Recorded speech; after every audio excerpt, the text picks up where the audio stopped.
હા બોલો ખેડૂત મિત્ર, તમારું નામ નહીં બોલતા, આપણે યુટ્યુબમાં મૂકતા હોય છીએ એટલે પ્રશ્ન શું છે એ પૂછો.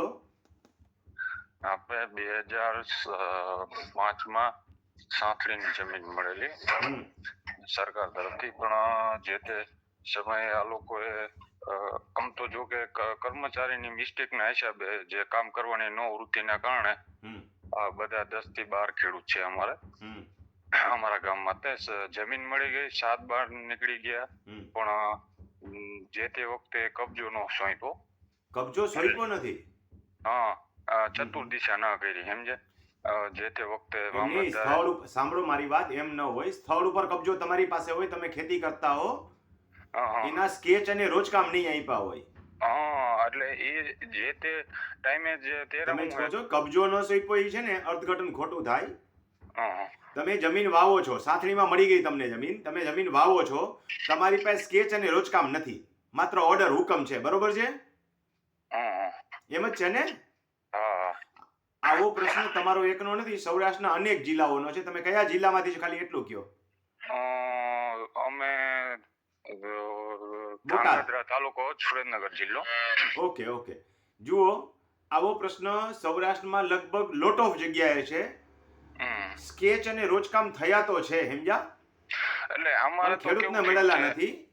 વાત એવી છે કે અમને તો જમીન જ જે તે 7-12 ઉપર આપી દીધી, પણ આવી છે એમ કરીને આયા જ નથી, સમજ્યા? રોજ કામ કરવા કે જમીન આપવા જ ન થાય, સોંપડી જ નથી. આવો પ્રશ્ન લોટ ઓફ વ્યક્તિઓને છે. ખેડૂત પાસે જમીન છે, 7-12 છે, જમીન વેચી નાખે છે, પણ માપણી કરાવવા અરજી કરો DLR માંથી એટલે ડેલી હાથ દઈને વયા જાય, કારણ કે માપે નહીં. જ્યાં સુધી તમને સ્થળ ઉપર ક્યાં કબજો છે એ કાગળ ઉપર ન બતાવી શકો ત્યાં સુધી. આપણે સ્થળ ઉપર બતાવી તો ખરા કે આ રે આ હું જમીન વાવું છું, પણ એની માપણી એટલે અમે તો અત્યારે આ જે ખેડૂત છે ને અમારે, એમને તો જમીન સ્થળ ઉપર આપી નથી. હું શું કહું છું, આનો કોઈ ઉકેલ નથી.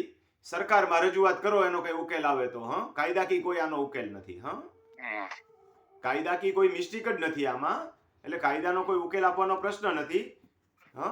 મેં તો રજૂઆત કરી, પણ એકલ દોકલનો કાંઈ ન વળે. એકલ દોકલનો કાંઈ ન વળે. બધા સામૂહિક ભેગા થાય નહીં ખેડૂતો કોઈ દી. બધા ભેગા થઈને રજૂઆત કરે તો કઈ ઉકેલ આવે. ભલે ભાઈ, આમાં કોઈ કાયદાકીય બાબત છે જ નહીં, એટલે હું કોઈ જવાબ આપી શકું એમ નથી. ભલે ભાઈ. ભલે.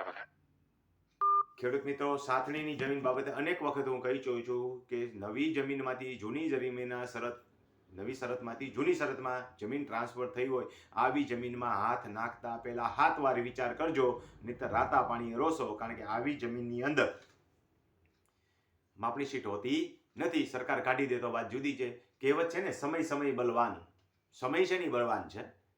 જ્યાં સુધી સમય દ્વારા એનો ઉકેલ ન આવે ત્યાં સુધી ઉકેલ ના આવે. એક પાકિસ્તાનની ટીમ ઇન્ડિયા રમવા આવી, સમજ્યા? રમવા આવતા પેલા ઘણા ઘાટીને કહેતી હતી, ભારત સરકાર અમને સિક્યોરિટી આપે, ભારત સરકાર અમને જે છે જે સુરક્ષાની ગેરંટી આપે તો જ અમે રમવા આવશું. ભારતવાળા કે આવો ને, અમે કોઈ નહીં મારી નાખીએ, અમે તો શાંતિપ્રિય માણસો છીએ. આમ થાય રમણીભાઈ એમાં શીખવાડે છે ને ભાઈ, કજિયા કરવાની. એમ તો આખો દેશ શાંતિપ્રિય છે. આવ્યા રમવા, ખરાબ રીતે હારી ગયા, ધોલાઈ કરી નાખી આપણે એની. પછી કીધું જાઓ હવે પાકિસ્તાન. એ કે હવે પાકિસ્તાનની સરકાર અમને સુરક્ષાની ગેરંટી આપે તો ઇન્ડિયા જોડશું. પાકિસ્તાનમાં અમને જે છે રક્ષણ મળશે, પૂરતી સુરક્ષા મળશે તો અમે ઇન્ડિયા જશું. કીધું જાઓ ને, સમય બલવાન. ખૂબ ખૂબ આભાર, ધન્યવાદ.